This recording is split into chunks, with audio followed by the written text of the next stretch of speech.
പ്രിയപ്പെട്ട ഗുഡ്നസ് പ്രേക്ഷകരെ, മനസ്സ് നിറഞ്ഞെന്ന പ്രോഗ്രാമിലേക്ക് ഏവരെയും ഹൃദയപൂർവ്വം ഞാൻ സ്വാഗതം ചെയ്യുന്നു. ഇന്നേ ദിവസം നമ്മളോടൊപ്പം ഉള്ളത് ആലപ്പുഴ ജില്ലയിലെ പുന്നപ്രയിലുള്ള വിയാനിപ്പള്ളി ഇടവകാംഗവും അതോടൊപ്പം തന്നെ ജീസസ് യൂത്തിലെ ഒരു സജീവ മ്യൂസിക് മിനിസ്ട്രിയിലെ അംഗവുമാണ്. അതോടൊപ്പം തന്നെ ജീസസ് യൂത്തിന് എല്ലാവർക്കും സ്വീകാര്യനായ ഒരാൾ. അദ്ദേഹത്തിൻ്റെ പേര് നിഖിൽ ജോയ് എന്നാണ്.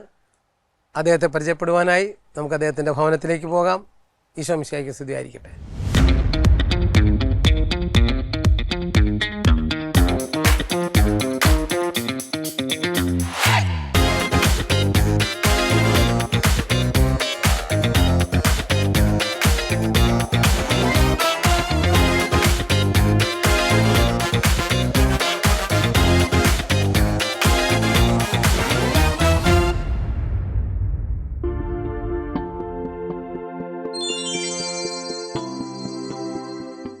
നിഖിലെ ഞങ്ങൾ ഗുഡ്നസ് ടി വിയിൽ നിന്ന് വന്നവരാണ്. നിഖിലിൻ്റെ ജീവിതത്തിൽ കർത്താവ് ഇടപെട്ടതിലൂടെ ഇന്ന് ഇത്രയും ചെറുപ്പത്തിലെ തന്നെ ഇന്ത്യയുടെ പല ഭാഗങ്ങളിലും പോയി മ്യൂസിക്കിൽ പങ്കെടുക്കുവാനൊക്കെ സാധിച്ചിട്ടുണ്ടെന്ന് ഞാൻ മനസ്സിലാക്കുന്നത്. അതുകൊണ്ട് നിഖിലിൽ കാണുന്ന ഈ പ്രത്യേക കാര്യസം, പ്രത്യേകിച്ച് ദൈവത്തിന് തരുന്ന സന്നിവേശിത വരപ്രസാദമാണത്. അവയെക്കുറിച്ച് കേൾക്കുവാനും അറിയുവാനും ഞങ്ങളുടെ ഗുഡ്നസ് പ്രേക്ഷകർക്ക് അത് ഉപകാരപ്രദമാകുവാനും ഞങ്ങൾ ആഗ്രഹിക്കുന്നു. അതുകൊണ്ടാണ് നിഖിലിൻ്റെ വീട്ടിലേക്ക് ഞങ്ങൾ വന്നത്. നമുക്ക് ആരംഭിക്കാം. ഈശോ മിശിഹായിരിക്കട്ടെ. മോൻ്റെ ബാല്യകാലമൊക്കെ ഒന്ന് പരിചയപ്പെടുത്താമോ? ഇവിടെ വീട്ടിലുള്ള ആൾക്കാരെയൊക്കെ വന്ന്. വീട്ടിൽ അപ്പൻ, അമ്മ, ഒരു ചേച്ചി, പിന്നെ അമ്മൂമ്മ. ചേച്ചി ഇപ്പോൾ PG കഴിഞ്ഞിരിക്കുന്നു. അപ്പൻ PWD അവിടെ ഡെയിലി വേജായിട്ട് വർക്ക് ചെയ്യുന്നു. അമ്മ ഒരു ടെക്സ്റ്റൈൽസിൽ ബില്ലിങ്ങിൽ നിൽക്കുന്നു. അമ്മൂമ്മ വീട്ടിൽ തന്നെ. നിഖിലിൻ്റെ ബാല്യകാലമേ എങ്ങനെയൊക്കെ ആയിരുന്നു? ഇതിലേക്കൊക്കെ വന്നത് എങ്ങനെയാണ് എന്നൊക്കെ ഉള്ളതൊന്ന് പങ്കുവയ്ക്കാമോ? ഞാൻ തുടങ്ങിയത് ശരിക്കും ഒരു വയലിൻ പഠിക്കണമെന്ന് പറഞ്ഞാണ് തുടങ്ങിയത്. പിന്നെ അപ്പൻ ഫ്ലൂട്ട് വായിക്കുമായിരുന്നു. അപ്പം ഫ്ലൂട്ടും പഠിക്കണമെന്ന് ആഗ്രഹം ഉണ്ടായിരുന്നു. അപ്പം പക്ഷേ ഫ്ലൂട്ടൊക്കെ എടുത്ത് വായിച്ചു നോക്കിയപ്പം നമുക്ക് പറ്റില്ല, മനസ്സിലായി. അങ്ങനെ വയലിന് വേണ്ടി ചേരാൻ വേണ്ടിയിരുന്നു. അപ്പം അങ്ങനെ ഇരിക്കുകയാണ് ഞാൻ ഒരു TV-യിലൊരു പ്രോഗ്രാമിൽ ഡ്രംസ് വായിക്കുന്നുണ്ട്. അപ്പം ഞാൻ പെട്ടെന്ന് അപ്പനോട് പറഞ്ഞു, എനിക്കെന്നാൽ ഡ്രംസ് പഠിച്ചാൽ കൊള്ളാം. അപ്പം പിന്നെ പറഞ്ഞു, നീ എവിടെയെങ്കിലും ഒരിടത്ത് നിൽക്കുക, ഒന്നെങ്കിൽ വയലിൻ ഇല്ലെങ്കിൽ ഡ്രംസ്. അപ്പം അന്ന് ഒരു വയലിൻ മാഷിനെയും എല്ലാം റെഡിയാക്കി വെച്ചിരുന്നതാണ്. പക്ഷേ ഞാൻ അവസാനം ഡ്രം തന്നെ മതിയെന്ന് പറഞ്ഞു. കാരണം സ്കൂളിലൊക്കെ പോയാൽ എല്ലായിടത്തും ബെഞ്ച് ഇങ്ങനെ കൊട്ടുകയൊക്കെ ചെയ്യായിരുന്നു. അപ്പം അതിനോടായിരുന്നു കുറച്ചുകൂടെ താല്പര്യം. അങ്ങനെ അപ്പൻ എന്നെ കൊണ്ട് ഡ്രംസിന് കൊണ്ട് ചേർത്തു. അങ്ങനെ ഇവിടെ അടുത്തൊരു ഡ്രംസ് വായിക്കുന്നൊരു പുള്ളി ഉണ്ടായിരുന്നു, ബിജു സാർ എന്നാണ് പേര്. ആളിപ്പോൾ ഓസ്ട്രേലിയയിലാണ്. അപ്പം ആളുടെ കീഴിലാണ് തുടങ്ങിയത്. പിന്നെ അവിടുന്ന് പിന്നെ ചന്ദലാൽ എന്ന് പറയുന്നൊരു സാറിൻ്റെ അടുക്കെ പോയി. പിന്നെ കിഷോർ സാർ എന്നെ ഒരു 4 കൊല്ലത്തോളം ഫ്രീ ആയിട്ടാണ് പഠിപ്പിച്ചത്. അന്നേരം എത്ര വയസ്സുണ്ട് കിഷോർ സാറിൻ്റെ അടുത്ത് പോകുമ്പോൾ? എനിക്കൊരു 14-15 പിള്ളേർ. അവിടുന്ന് പിന്നെ ജാം മ്യൂസിക് കൺസർവേറ്ററി എന്ന് പറഞ്ഞ എറണാകുളത്തൊരു സ്കൂളിലേക്ക് അപ്പം തന്നെ കൊണ്ടുവിട്ടു. അപ്പം അവിടെ ചെന്ന ശേഷമാണ് പിന്നെ കുറച്ചുകൂടെ എല്ലായിടത്തും ആക്റ്റീവ് ആകാൻ തുടങ്ങിയത്. പിന്നെ ഇപ്പം തൃശ്ശൂരിലൊരു പോൾ അക്കാഡമി എന്ന് പറഞ്ഞൊരു സ്കൂളിൽ ഇപ്പോഴും പഠിച്ചുകൊണ്ടിരിക്കുക. പിന്നീട് മറ്റ് ഈ ക്രിസ്തീയ ഡിവോഷൻ പരിപാടികളുണ്ടല്ലോ, പ്രത്യേകിച്ച് ജീസസ് യൂത്ത് മൂവ്മെൻറ്റ്, അതിലൊക്കെ എങ്ങനെയാണ് പെർഫോം ചെയ്യുന്നത് പറയാമോ? ഞാൻ IMS-ലാണ് തുടങ്ങിയത്. അവിടെ ശാക്തീകരണ ധ്യാനം എന്ന് പറഞ്ഞ ഒരു പ്രോഗ്രാമിൽ റിതം പാഡ് വായിച്ചു തുടങ്ങുന്നത്. അന്ന് എനിക്കൊരു 10-11 വയസ്സേ ഉള്ളൂ. അവിടുന്ന് പിന്നെ കുറേ ഒരു 2 കൊല്ലത്തോളം ഞാൻ അവിടെ വായിച്ചിരുന്നു. പിന്നെ ജോസഫ് ദാസൻ എന്ന് പറഞ്ഞ ബ്രദറിനെ പരിചയപ്പെട്ടു. ആളിവിടെ ഞങ്ങളുടെ വിയാനിപ്പള്ളിയിൽ തന്നെ ഒരു പ്രോഗ്രാമിന് വന്നത്. അപ്പം അവിടെ ഞാൻ റിതം പാഡ് വായിക്കുന്നുണ്ട്. ആളെൻ്റെ അടുത്ത് ചോദിച്ചു, ട്രിവാൻഡ്രത്ത് ഇങ്ങനെ ഒരു പ്രോഗ്രാം നടക്കുന്നുണ്ട്, ഡ്രംസ് വായിക്കാനാണ്, താല്പര്യമുണ്ടോ എന്ന് വിളിച്ചു. അപ്പം ഞാനൊരു എക്സ്പെക്റ്റേഷൻ ഇല്ലാണ്ടാണ് പോയത്. കാരണം ധ്യാന പരിപാടിയായിരിക്കും, ഒന്നും ഇല്ല എന്നുള്ള രീതിയിൽ ചെന്നു. പക്ഷേ അവിടെ നിന്നാണ് ഫസ്റ്റ് ടൈം കുറച്ച് ഏട്ടന്മാരെയൊക്കെ പരിചയപ്പെട്ടു. ആദ്യമായിട്ടൊരു പ്രോപ്പർ ബാൻഡിൻ്റെ കൂടെ ഡ്രംസ് വായിക്കുന്നത്. അപ്പം അവിടെ അതിൽ ഉണ്ടായിരുന്ന കുറച്ച് ഏട്ടന്മാർ ജീസസ് യൂത്തിൽ അന്ന് ആക്റ്റീവായിട്ട് കേരള ടീം മെമ്പേഴ്സ് ആയിരുന്നു. അവരുടെ അടുക്കെ വായിച്ച ശേഷമാണ് അങ്ങനെ ജീസസ് യൂത്തിലോട്ട് വരുന്നത്. പിന്നെ ആലപ്പുഴ സോണിൽ ഒരു 2 കൊല്ലത്തോളം വായിക്കുന്നുണ്ടായിരുന്നു. പിന്നെ കുറച്ചാൾ കഴിഞ്ഞപ്പം സോണും അങ്ങനെ ആക്റ്റീവ് അല്ലായിരുന്നു. പിന്നെ എനിക്കൊരു ബ്രേക്കായി. ഞാൻ എറണാകുളത്തോട്ട് പഠിക്കാനൊക്കെ പോയി തുടങ്ങിയപ്പം പിന്നെ അങ്ങനെ ജീസസ് ആക്റ്റീവ് ആകാൻ പറ്റിയില്ല. ഇപ്പോൾ ഒരു 4 കൊല്ലമായിട്ട് ഫുൾ ടൈം ആക്റ്റീവാണ്.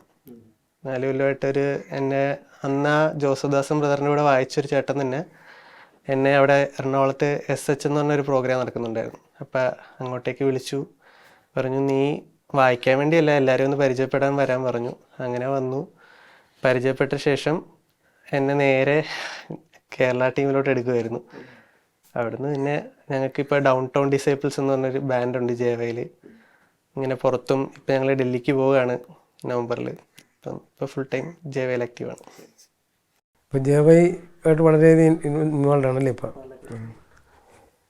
പ്രധാനപ്പെട്ട കുറച്ച് പ്രോഗ്രാം എന്ന് പറയാമോ, ഞങ്ങൾക്ക് പരിചയപ്പെടുത്താമോ ജേവൈ നടത്തിയിട്ടുള്ള? ജേവയിൽ ഞാൻ അന്ന് ചെല്ലുന്ന ഹാർവെസ്റ്റോ എന്ന് പറഞ്ഞ പ്രോഗ്രാമിനാണ്.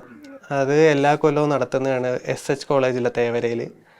അവിടുന്ന് പിന്നെ നമ്മുടെ ഓൾ കേരള പാരിഷ് കോൺഫറൻസിനാണ് പിന്നെ വായിക്കാൻ കയറുന്നത്. പാരിഷ് കോൺഫറൻസിന് വായിച്ചു, കേരള ഫാമിലി കോൺഫറൻസിന് വായിച്ചു, പിന്നെ ഗുഡ്നസ് ടിവിയുടെ അവിടെ തന്നെ പർദീസ എന്ന് പറഞ്ഞ ജേവയുടെ പ്രോഗ്രാം നടത്തിയത് ടീൻസിന് വേണ്ടി, അതിന് വായിച്ചു. അതിനുശേഷം ഓൾ ഇന്ത്യ ജാഗോ കോൺഫറൻസിന് വായിച്ചു. പിന്നെ ഒരു ഇൻ്റർനാഷണൽ കോൺഫറൻസ് നടന്നിട്ടുണ്ടായിരുന്നു കോട്ടയത്താന്ന്, അവിടെ. അപ്പം അതിനും പങ്കെടുക്കാൻ ഭാഗ്യമുണ്ടായി. അന്നേരം എക്സ് ബാൻഡിനൊപ്പം വായിക്കാൻ പറ്റി. അങ്ങനെയൊക്കെയാണ് മെയിനായിട്ട്. ഇപ്പോഴേ ശരിക്കും പറഞ്ഞാൽ ഇപ്പം ഇദ്ദേഹത്തിൻ്റെ റോൾ മോഡലായിട്ട് വല്ലൊരു ഇതിനകത്ത് കണ്ടെത്താൻ സാധിച്ചു ഈ രംഗത്ത്? ഈ രംഗത്ത് റോൾ മോഡലായിട്ട് കുറേ ആൾക്കാരുണ്ട്. ഞാൻ എല്ലാവരെയും ശ്രദ്ധിക്കുന്ന ഒരാളാണ്. അതുകൊണ്ടാണ് ചോദിച്ചത്. അതിപ്പോൾ ഒരാളെ പ്രത്യേകിച്ച് എടുത്തൊരു ഈവൻ ഒരു കൊച്ചുകുട്ടീനെ കണ്ടാൽ പോലും ആ കുട്ടിയിൽ നമുക്ക് പറ്റാത്ത എന്തെങ്കിലും ഒരു സംഭവം കാണും. ഡ്രമ്മറാണെങ്കിൽ പോലും. ഇപ്പം ഞാൻ അങ്ങനെ ഒരാളെ മാത്രം അല്ല ഞാൻ ചോദിച്ചാൽ, അതിൽ ചേട്ടന്മാരെ കണ്ടല്ലോ ഒത്തിരി. ചില ചേട്ടന്മാരുടെ രീതികളും മോനെ ആകർഷിച്ച് കാണാൻ സാധ്യതയുണ്ട്. അങ്ങനെ കുറേ ആൾക്കാരുണ്ട്. 1-2 പേരെ ഒന്ന് പരിചയപ്പെടുത്താമോ നമുക്ക്? നാട്ടിലുള്ളവരാണോ അതോ? അതെ, നാട്ടിലുള്ളവരായാലും മതി. നാട്ടിലുള്ളവരാണെങ്കിൽ എനിക്ക് ഇവിടെ പുന്നപ്രയിൽ തന്നെ അടുത്തൊരു ചേട്ടനുണ്ട്, അഖിലെന്ന് പറഞ്ഞ്. അപ്പോൾ ആ ചേട്ടൻ ഇപ്പോൾ സൂര്യസന്തോഷ് അങ്ങനെ വലിയ വലിയ ആൾക്കാരുടെ കൂടെ പ്രോഗ്രാം ചെയ്യുന്നതാണ്. അപ്പം ആളീ നാട്ടുകാരനാന്ന് പോലും എനിക്കറിയില്ലായിരുന്നു, കുറേ കഴിഞ്ഞ് പരിചയപ്പെട്ട്. അപ്പം അവരുടെയൊക്കെ ആ ഒരു യാത്ര ഭയങ്കരമായിട്ട് ഇൻസ്പയർ ആയിട്ടുണ്ട്. അൽഫോൺസൊക്കെ എങ്ങനെ സ്വാധീനിച്ചിട്ടുണ്ട്? അൽഫോൺസ് സാറിനെ ഞാൻ പരിചയപ്പെടുന്ന പാരിഷ് കോൺഫറൻസിന് വെച്ചിട്ടാണ്. എനിക്ക് അങ്ങോട്ട് പരിചയപ്പെടണമെന്നുണ്ടായിരുന്നു, കുറേ നോക്കി നടന്നില്ല. പക്ഷേ ദൈവകൃപയാ ഞാൻ വായിക്കുന്നത് സാർ അടുത്ത് നിന്ന് കണ്ടു. അങ്ങനെ സാറ് തന്നെ എന്നെ വിളിച്ചു, പരിചയപ്പെട്ടു, പ്രോഗ്രാം തന്നു. ഒരു മ്യൂസിക് ഡയറക്ടറിൻ്റെ അടുത്തോട്ട് ഞാൻ വിചാരിച്ചു ആളെൻ്റെ നമ്പർ വാങ്ങി എന്നെ വിളിക്കില്ല എന്നാണ് വിചാരിച്ചത്. പക്ഷെ ആൾ പറഞ്ഞു ഞാൻ വിളിക്കാമെന്ന് പറഞ്ഞിട്ടൊരു 3 മാസത്തോളം വിളിയൊന്നും വന്നില്ല. ഞാൻ വിചാരിച്ചു അന്ന് കണ്ടപ്പോഴത്തേക്ക് പറഞ്ഞു പോയിരുന്നു. പക്ഷേ ആളൊരു 3 മാസം കഴിഞ്ഞ് എനിക്ക് ദുബായിൽ ഒരു ഷോയ്ക്ക് വേണ്ടി എന്നെ വിളിച്ചു. ഒരു മ്യൂസിക് ഡയറക്ടർ എന്നുള്ള രീതിയിൽ നമ്മൾ വിചാരിക്കും ആൾക്കാർ നമ്മൾ ചെല്ലുമ്പോൾ ഭയങ്കര ഒരു വലിയൊരാളെ പോലെ ഇരിക്കും. പക്ഷേ സാറ് ഭയങ്കര സിമ്പിളാണ്. നമ്മളോടൊക്കെ ഒരു കൊച്ചുകുട്ടി അല്ലെ സ്വന്തം വീട്ടിലൊരു അംഗത്തെ പോലെയാണ് ബാൻഡിലായാലും സാറ് പെരുമാറുന്നത്, നമ്മളെ സപ്പോർട്ട് ചെയ്യുന്നത്, കാര്യങ്ങൾ പറയുന്നത്. അങ്ങനെ സാറുമായിട്ടൊരു പരിചയം. ഇപ്പം സാറിൻ്റെ കൂടെ ബാൻഡിലുണ്ട്, സെക്യുലറായിട്ടും ഡിവോഷണലായിട്ടും പോകുന്നുണ്ട്. ഞാനതാ ഉദ്ദേശിച്ചത്, അങ്ങനെയൊക്കെയുള്ള മനുഷ്യർ പരിചയം ഉണ്ടോ എന്ന് അറിയാൻ വേണ്ടിയാണ് ചോദിച്ചത്. ഇവനെ സ്വാധീനിച്ചിട്ടുണ്ടെങ്കിൽ പലപ്പോഴും നമ്മുടെ ഈ മുന്നോട്ടുള്ള യാത്രയിലെ നമ്മൾക്കത് കൃത്യമായിട്ട് വഴി തെറ്റാതെ പോകണമെങ്കിൽ ഇതുപോലെ അൽഫോൻസ് വളരെയധികം ഒരു റോൾ മോഡലാണ് പലരുടെയും. അതുപോലെ ഒരാളാണ്, അതാണ് ഞാൻ ചോദിച്ചത്. ഓക്കെ. വാസ്തവത്തിൽ നിഖിലിൻ്റെ അപ്പച്ചൻ പള്ളിയുമായിട്ട് വളരെ ബന്ധപ്പെട്ട ആളാണല്ലോ. അദ്ദേഹം കരിസ്മാറ്റിക്കിലെ സോണിൻ്റെ സെക്രട്ടറിയൊക്കെ ആയിരുന്നു. അങ്ങനെ ഒരു ആധ്യാത്മിക മനുഷ്യൻ്റെ മകനെന്ന നിലയിൽ ഇടവകയിൽ മോൻ എങ്ങനെയാണ് പ്രവർത്തിക്കുന്നതെന്ന് പറയാമോ? ഇടവകയിൽ ഞാൻ കൊയറിലുണ്ട്. ഞാനിത് പഠിക്കാൻ തുടങ്ങിയപ്പോൾ തൊട്ട് റിതം പാഡ് വായിക്കാൻ തുടങ്ങിയത് തന്നെ കൊയറിലാണ്. കൊയറിൽ വായിച്ചാണ് കൈ തെളിഞ്ഞതും എല്ലാം.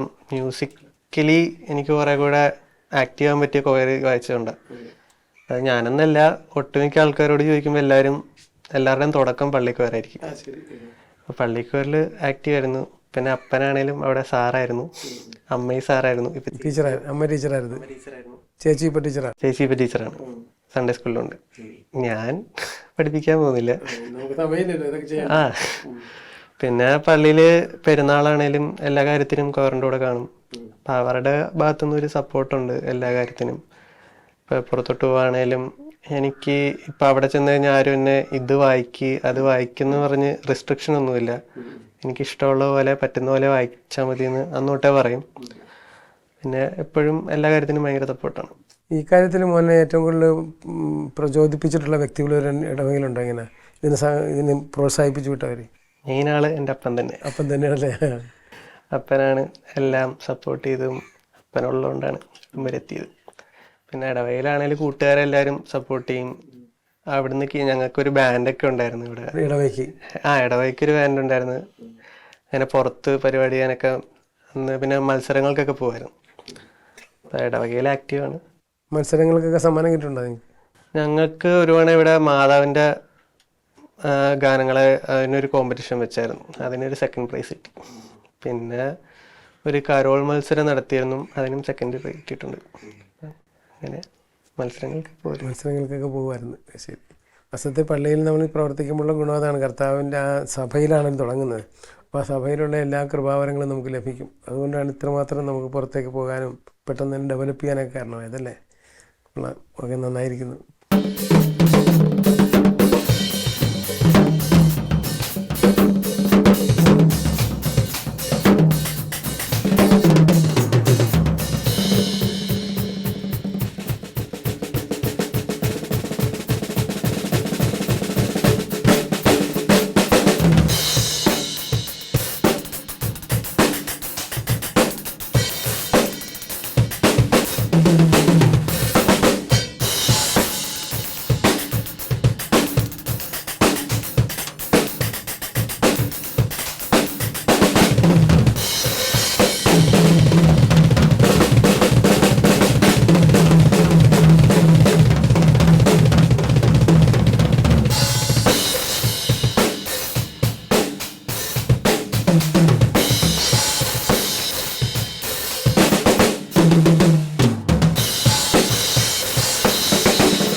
നിഖിലിൻ്റെ കുടുംബാംഗങ്ങളെ ഒന്ന് പരിചയപ്പെടണമെന്ന് വിചാരിച്ചു. ഏതായാലും അവരെല്ലാവരും ഇവിടെ എത്തിയതുകൊണ്ട് വളരെ സന്തോഷമുണ്ട്.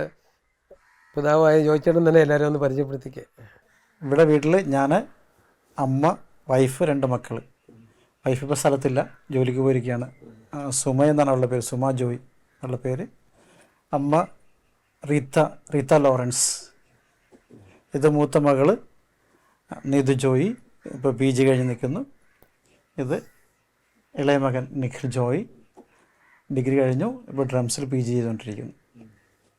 ഇപ്പോൾ ഈ ഇത്രയും കലാവാസനയുള്ളൊരു കുഞ്ഞിനെ കണ്ടപ്പോൾ അവൻ പറഞ്ഞപ്പോൾ തന്നെ പറഞ്ഞു ചെറുപ്പത്തിലെ അപ്പനാണ് എൻ്റെ പ്രേരക ശക്തിയെന്ന്. അപ്പോൾ ജോയിച്ചേട്ടനെ സംബന്ധിച്ചിടത്തോളം ഏത് രീതിയിലാണ് ഈ മാതിരിയുള്ള കലാവാസനയിലേക്ക് വരാനിടയായത്? എൻ്റെ അച്ഛനും എൻ്റെ വല്യപ്പച്ചനും ഒക്കെ സംഗീത രംഗത്തിനുള്ള ആകർഷകർക്ക്. എൻ്റെ അച്ഛൻ വിവാഹത്തിന് മുമ്പ് പിന്നെ ഒരു നല്ല നാടക നടനായിരുന്നു, പാട്ടുപാടി അഭിനയിച്ചുള്ള കക്ഷിയാണ്.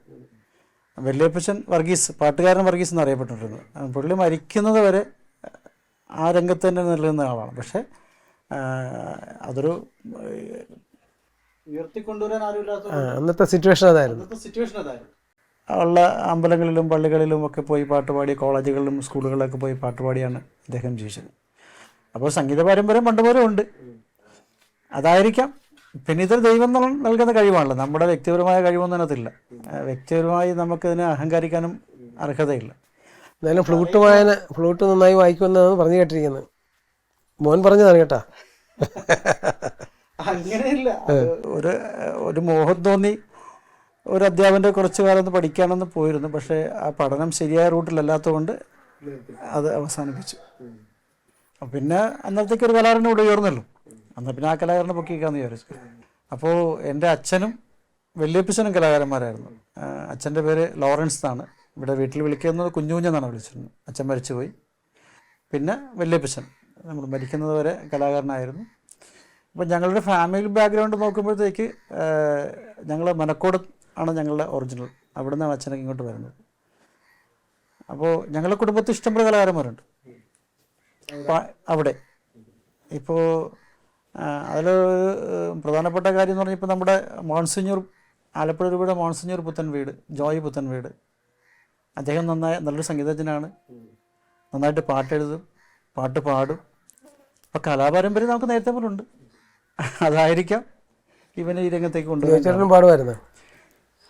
അത്യാവശ്യം കൊയറിലൊക്കെ പാടും. അത്യാവശ്യം പണ്ട് കൊയറിലൊക്കെ പാടുമായിരുന്നു. ഇപ്പം ഇല്ല. പിന്നെ പിള്ളേർ പൊങ്ങി വന്നില്ലേ? അതെ അതെ അതെ അതെ അതെ. മോളെ കുറിച്ചൊന്നും പറഞ്ഞില്ല ചേട്ടൻ? മോള് PG കഴിഞ്ഞു. കലാപരമായ കാര്യങ്ങളൊന്നുമില്ല, പക്ഷെ എഴുതുമായിരുന്നു. ഇപ്പം ആ എഴുത്ത് നിർത്തി വെച്ചിരിക്കുക. നല്ല കുറേ കവിതകൾ എഴുതിയിട്ടുണ്ട്. ഇടയ്ക്ക് കുറേ ലേഖനങ്ങളൊക്കെ എഴുതാൻ വേണ്ടി ശ്രമിച്ചിട്ടുണ്ട്. ഇപ്പം രണ്ടും നിർത്തി വെച്ചിരിക്കുന്നത്. എന്താ കാര്യമെന്ന് അറിയാൻ പാടില്ല. ഇത് തുടരുമെന്നറിയില്ല, ചിലപ്പോൾ തുടരുമായിരിക്കും. എന്താ മോളുടെ സബ്ജക്റ്റ് എന്തായിരുന്നു? BA literature.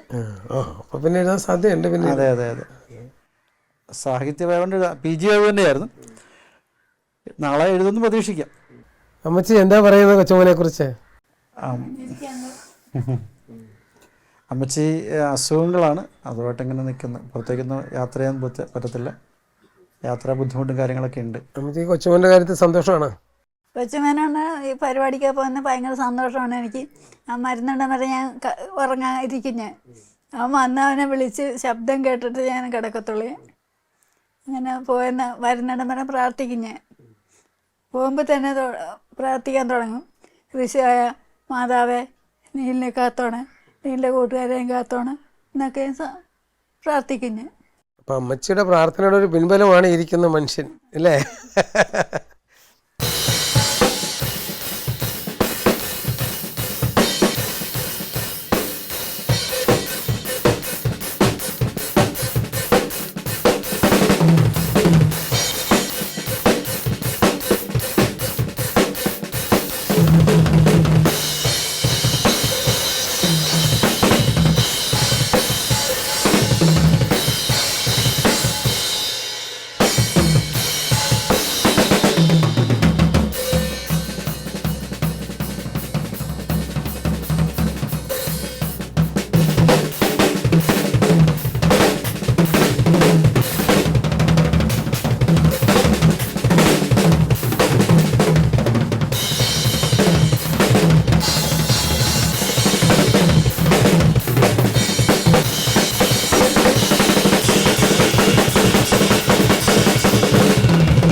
പ്രിയമുള്ളവരെ, ഇത്രയും സമയം നമ്മളടുത്ത് നിഖിലുണ്ടായിരുന്നു.